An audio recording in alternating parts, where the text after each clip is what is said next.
in the United States, but also in Switzerland and other countries all around the world. And thank you, Michael. We met not long ago in Arizona, and I was so amazed how much you did work for something that we are only were dreaming many years ago, that the music that was forbidden in the Reich is coming now to be heard by thousands and thousands of people. So thank you, Michael.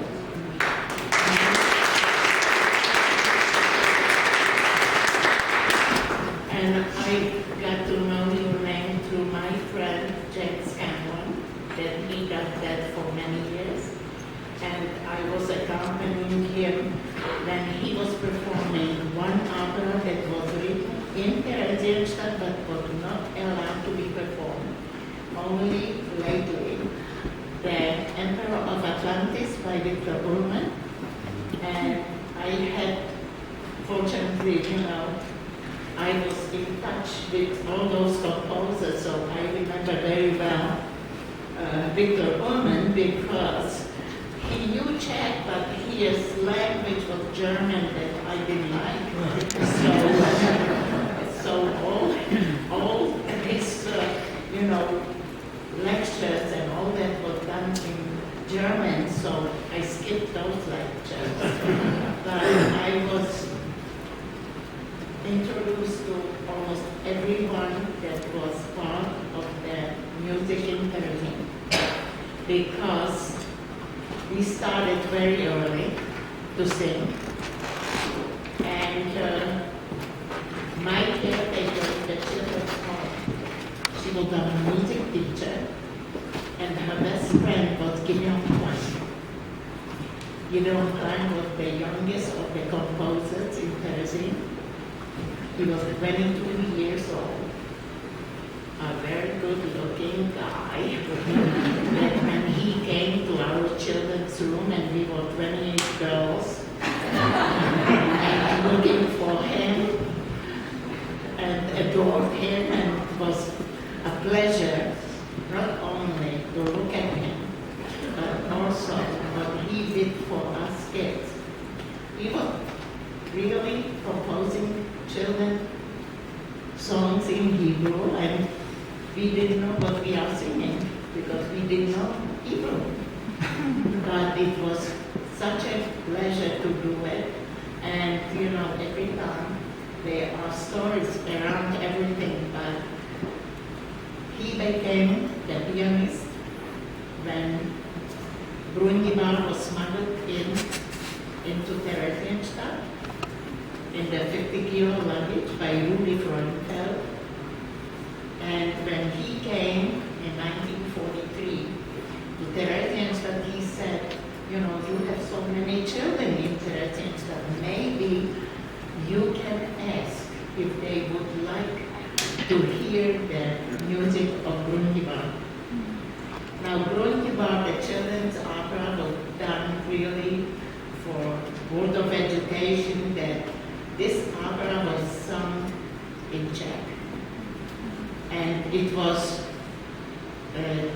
for children and sung by children.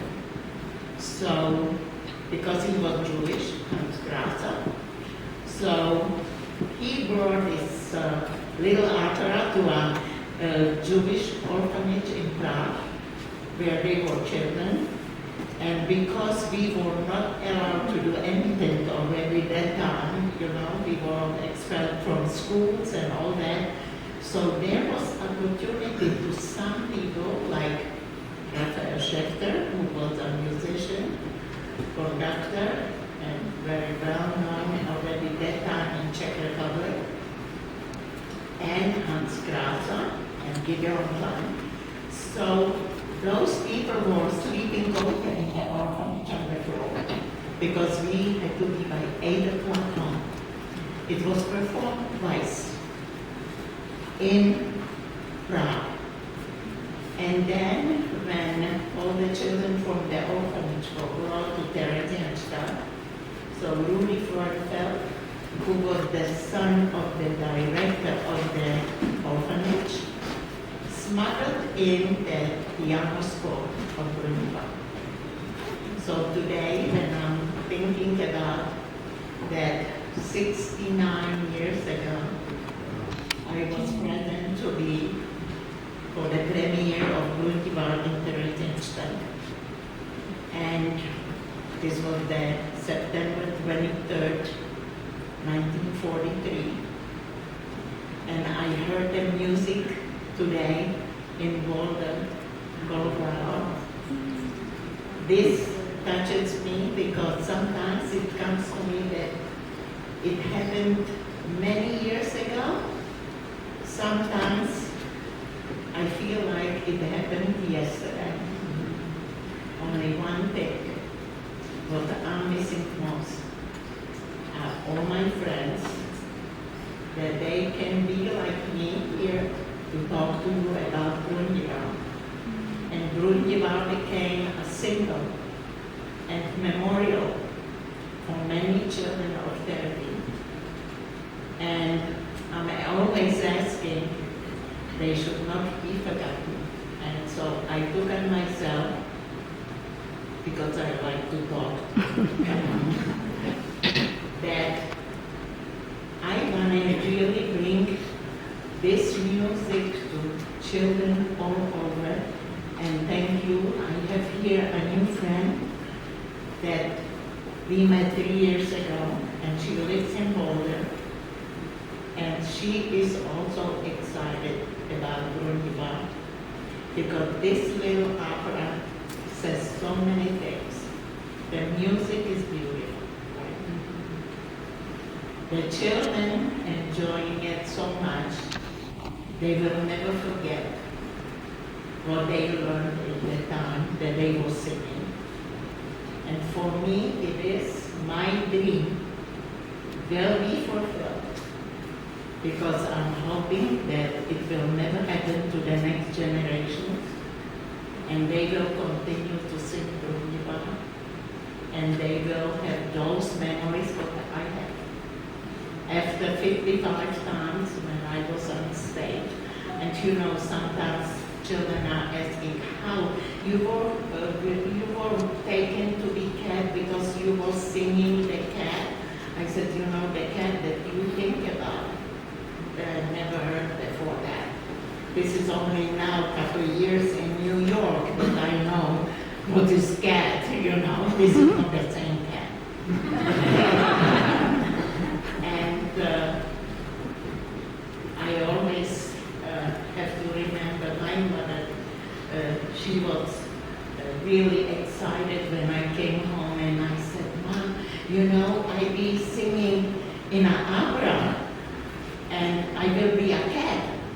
So my mother looked at me, and she would tell me, Erinka, Richard Wagner never had cat in his life.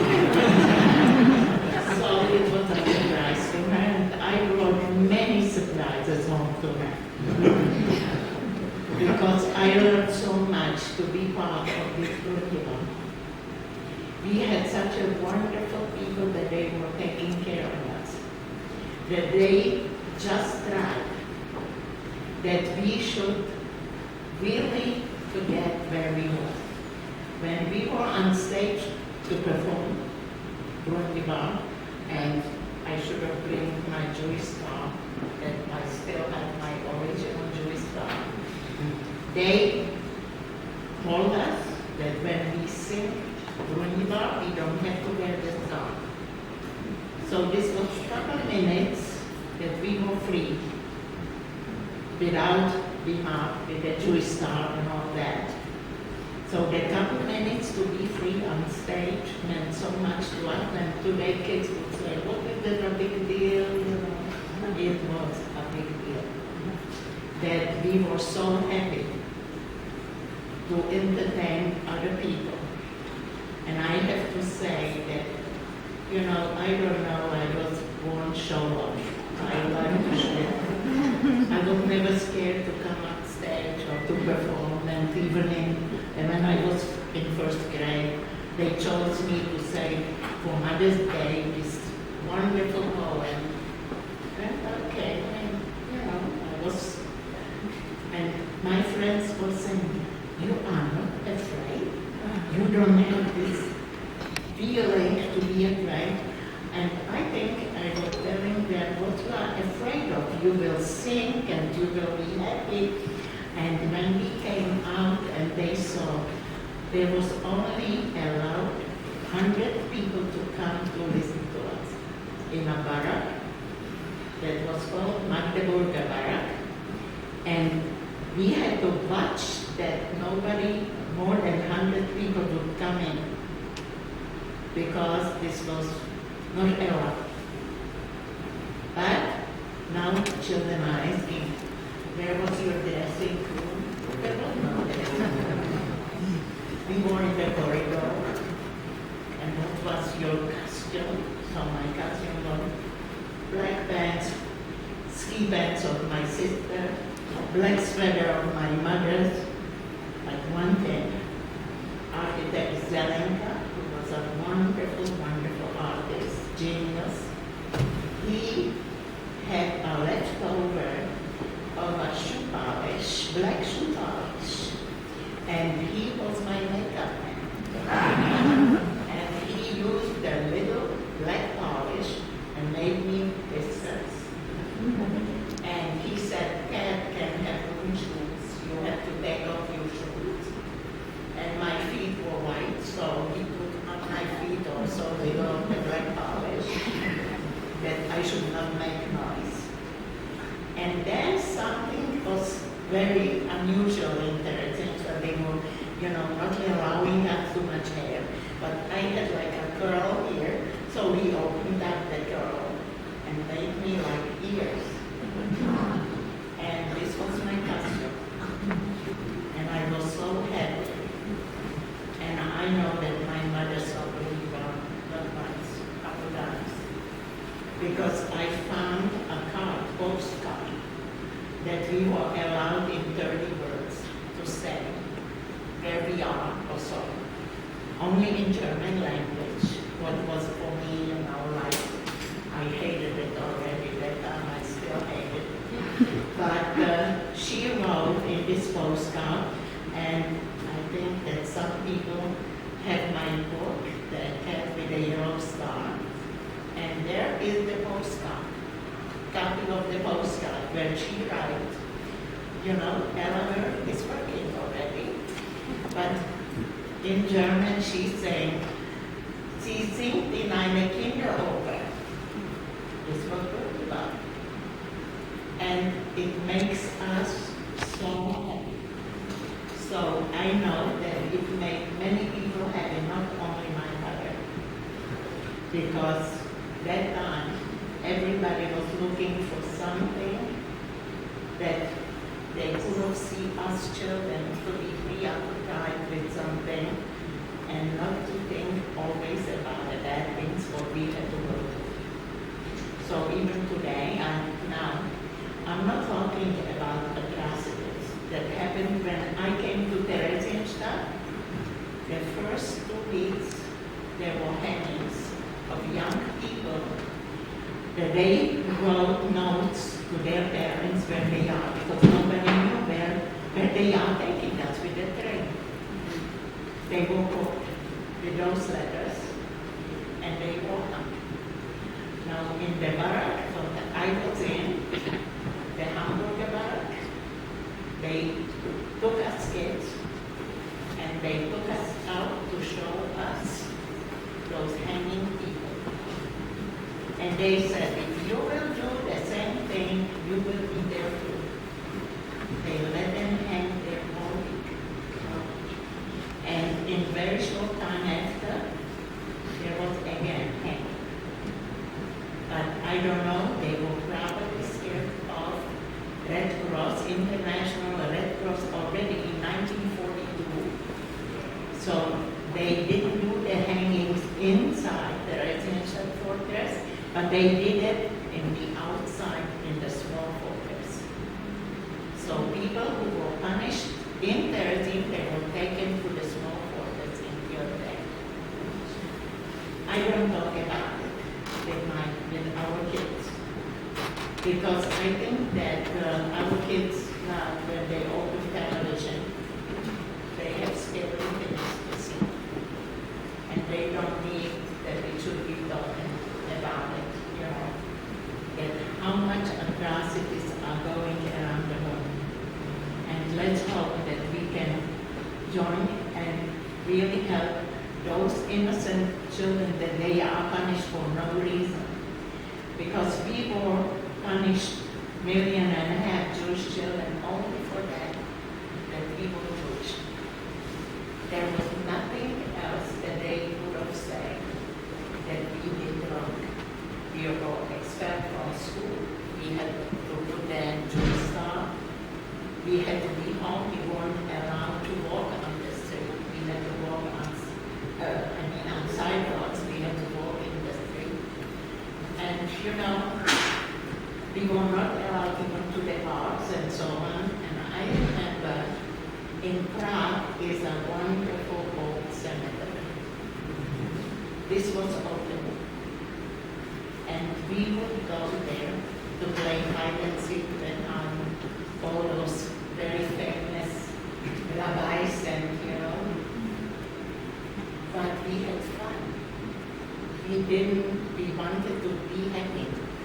So even now, you know, when I go there and so many tourists are going to see, you know, there all those famous rabbis were buried, and it brings me back memory, not that I was going to see the rabbis, but I was there to have fun, to be with children and to play see. So that's what we had to do in Prague. And little by little, we were registered to go to refuge. So I was one of the first ones to come. And now we were talking about numbers because here is a lady that she knows number of her family and she did not get they met. So I have the number of my cousin. We had to have the number Annie. And from that day, we were not called by name. We were called by numbers. And when I was last time in Los Angeles Opera, there is a little addition to Grunewald because it's such a short opera. It's called Friedel. And it was named after my teacher, my idol, my everything that time, Friedel Brandes, artist from Bauhaus. She could have been probably the biggest artist in the 20th century. She was something very special that probably today teachers are trying to follow her teaching that was intact. And I have my cousin's number that I didn't give to the visitor because I had to go. One I kept. It's my cousin's number. And when I was speaking in Los Angeles, and there is this music of freedom, you know, all of a sudden it hit me that one day Friedel took out the papers that we should draw our paintings. And she said, children, you are not numbers. You have a name.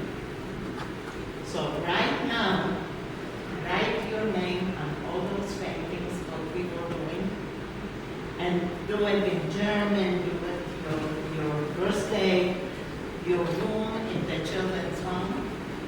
So if you see now the children paintings that she said, she was putting them aside as a document that there were children in that camp, very talented children that they knew, even that they weren't artists, they did art. She put them in suitcase. When she knew that she will be taken in October 1944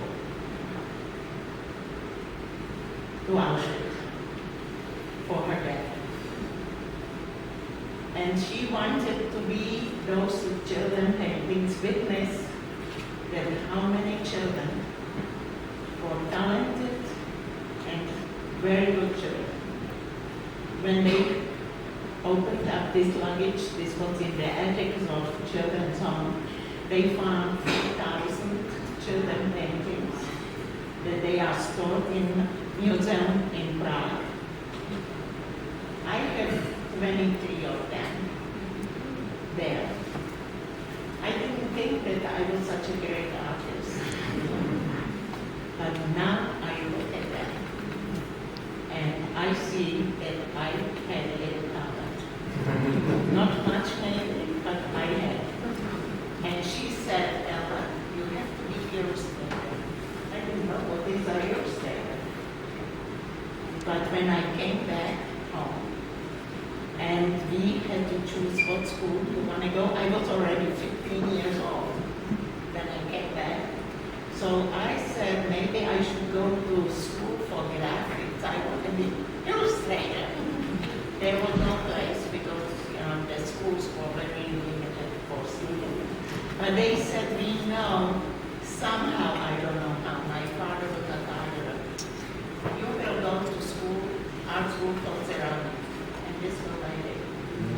I was in school of ceramics, but I used everything because we didn't do only ceramics. We didn't do only freehands, pottery, like my father did. And I remember that in the cellar of our home was his field that he was doing pottery. Even then he became a big businessman. And it helped everywhere and every time. I was doing pottery, very, very plain pottery in Israel when I left Czech Republic. You know what I invented in Israel to do? That time, the kibbutz had a cup, no handle, only a cup like. I said, how they will drink without handle? So I made a model of a handle, and they said, if you want to make handles to all our cups, you have to stay overnight. And you will make the handles and glue them, and we will produce them. And that's what happened. I was the wrong person, that I had really art school for ceramics to do handles for their cups. But I was happy that I escaped something.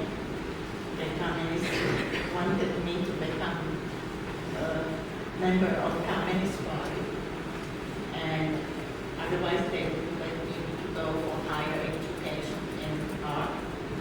So we made a group of people, kids from 13, and we decided we will go to Israel and we used the less opportunity to give up on everything and to get a passport for over 1,000 people on one big passport to get out of Czechoslovakia. My birth, my parents, everybody was born in Czech Republic. And you know what? I just 2 weeks ago applied to become Czech citizen. Again. So, the times are changing, and I said, I was speaking